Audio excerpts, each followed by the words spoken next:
The story of Africa was told by outsiders. They said the continent was poor, weak, and forever dependent on the generosity of the West. But what if that story was never true? What if food ate the bags of grain and soybeans that arrived on African shores was not a lifeline, but a leash? Today, we uncover the hidden history of how food became a weapon of power, and how Africa is finally breaking free. For decades, Western nations presented themselves as saviors, shipping wheat, corn, and soybeans to Africa under the banner of humanitarian aid. The headlines spoke of generosity. The images showed smiling children receiving food. But behind the curtain, every shipment carried strings attached. Food aid wasn't just about feeding the hungry, it was about creating dependency. The West understood something profound. If you control what people eat, you can influence how they live, vote, and even govern. Governments learned quickly that access to this aid wasn't guaranteed. Cooperate, and the ships kept coming. Resist, and supplies could mysteriously stall. It was a subtle but powerful form of leverage, less dramatic than war, but just as effective. The cost was devastating. Local farmers couldn't compete with free or subsidized imports. Fields went abandoned, agricultural knowledge faded, and rural economies collapsed. Africa was told it couldn't survive without help, but in reality, it was being conditioned not to survive without control.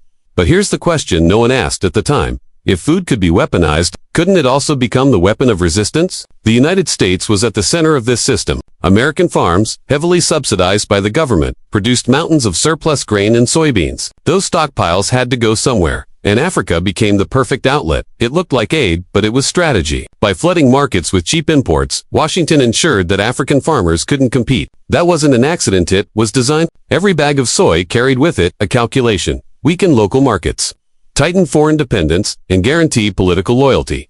The impact wasn't just economic. It was psychological. Communities that once prided themselves on feeding themselves were slowly convinced that survival depended on outsiders. Sovereignty, the right to govern your own future, was reduced to a bargaining chip. Yet quietly, something was changing. What if Africa's leaders weren't as powerless as the West believed? Across the continent, farmers, thinkers, and governments began to connect the dots. They saw the invisible strings. They realized that true independence was impossible without food independence. If a nation cannot feed its people, it cannot be free.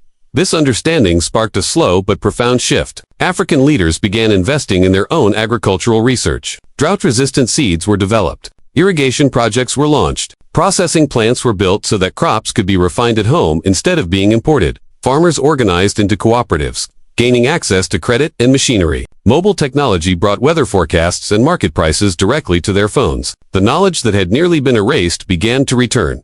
Planting soybeans was no longer just farming, it was resistance. Harvesting crops became an act of defiance. Food was no longer a tool of dependency. It was becoming a tool of liberation.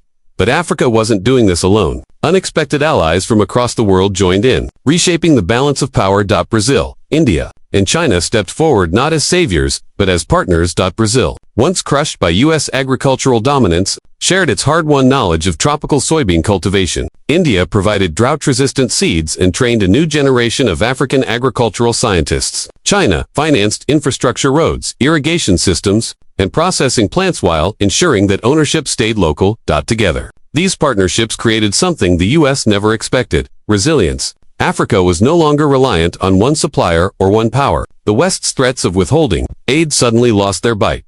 And then came the moment of truth. Africa rejected U.S. soybeans worth $124 billion. The shockwaves weren't felt in Africa. They were felt in the heartland of America.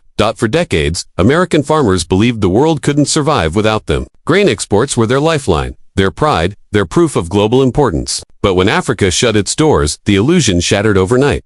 Silos overflowed with unsold soy. Prices collapsed. Farmers who had mortgaged their futures on endless foreign demands suddenly faced bankruptcy. Entire rural towns fell into crisis. The irony was staggering. The very strategy designed to keep Africa dependent had backfired, leaving America vulnerable instead. Washington discovered too late that a system built on control can collapse when the controlled decide to walk away. But for Africa, this wasn't just about food. It was about rewriting the entire future of the continent. Part 6. From Food to Full Sovereignty. The soybean revolution was only the beginning. Once African nations proved they could thrive without U.S. grain, they turned to other sectors. Energy projects shifted toward local refineries and renewable power grids. Minerals like uranium, copper, and oil were processed domestically, instead of being exported raw. Finance began to evolve to regional banks, sovereign wealth funds, and digital currencies reduced dependence on Western institutions. The principle was simple, but powerful. control your resources, and you control your destiny. This shift echoed beyond economics. On the global stage, Africa's voice grew louder. No longer pressured by the threat of food aid cuts, African nations negotiated trade deals from a position of strength. In institutions like the United Nations and World Trade Organization, they began voting with confidence, charting independent paths free from old coercion. And the message spread. If Africa could reclaim agriculture, what else could the world reclaim from hidden systems of control? Africa's break from dependency wasn't just a local victory. It was a signal to the world. For too long, food, energy, and money had been used as invisible weapons of influence. But Africa proved it with patience, strategy, and unity. Those chains could be broken. The $124 billion soybean blockade wasn't only an economic event. It was a declaration, a turning point, a message that the continent would never again accept survival at the price of sovereignty.